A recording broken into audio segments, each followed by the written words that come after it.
So I was, I'm a big fat fucking joke, and like that's okay, you know what I mean? Like that's fine with me. It's led me to have some really interesting experiences, and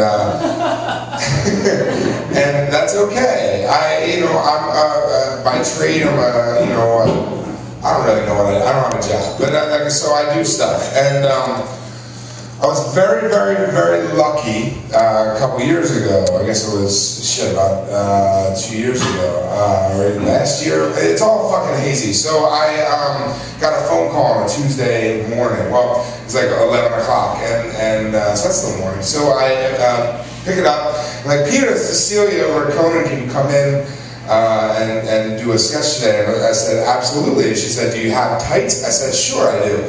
And she said, bring them. So I was really lucky a couple years ago when they remember that writer's strike and everything went all haywire. They were scrambling for new material at Late Night Conan O'Brien. And about 2 years before that, I had sent in a headshot resume because a friend of mine, blah, blah, because you send this shit in. You know?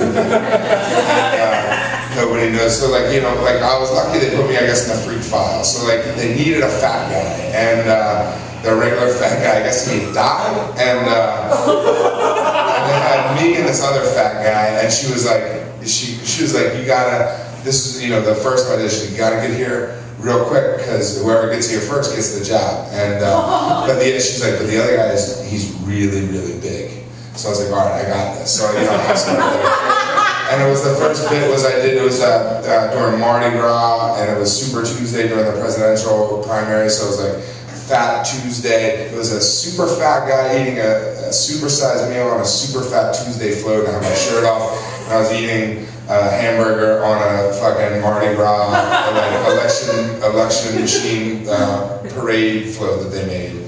They paid me money, and like so it was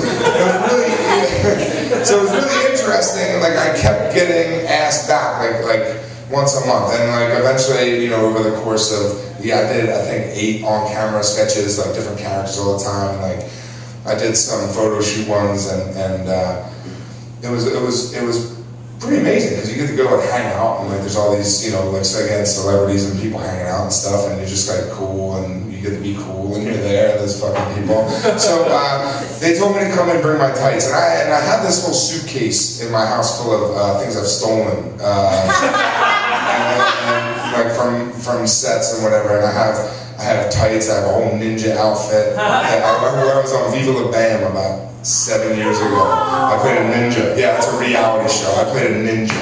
I have like superhero costumes and like nurses, scrubs, and different colors, and overalls, and a really nice gold beaded gown with a magic clutch purse, and lots of just my size panties, which they use for like whenever they need the fat guy in the Speedo. I can always put that on, or when I wear the dress. So they have all this stuff. So I bring in my tights in there, and then here was the bit.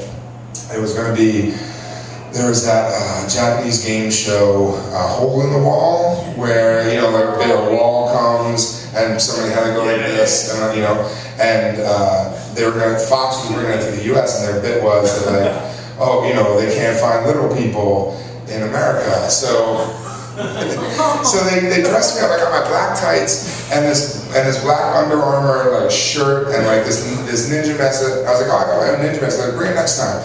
And like, and these goggles, and you know, these like Chinese ninja shoes, and so I'm all head to toe in black, and you know, I go out there and for rehearsal, and it's me standing there.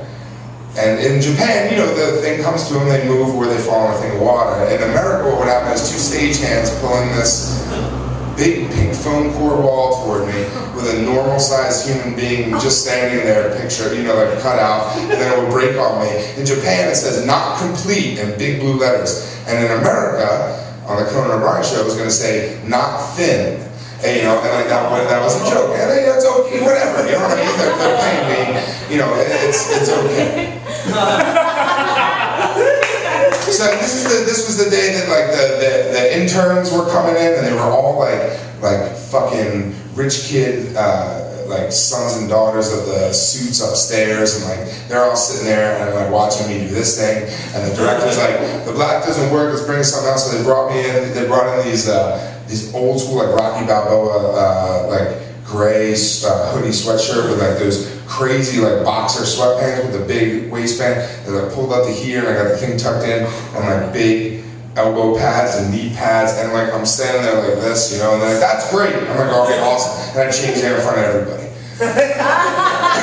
The dignity. So I go out to the hallway where the dressing rooms are, and I go into my dressing room, which was only my dressing room because I was there early. Like, so I'm there getting changed, and I hear the band rehearsing music. And it sounds familiar, but I can't place it. I'm like, I know what this is, but I can't place it. And then the stage manager's walking by, and he's like, well, is he here yet? Is he here? Is he here yet? And then the page comes over to my dressing room and puts the label Harrison Ford.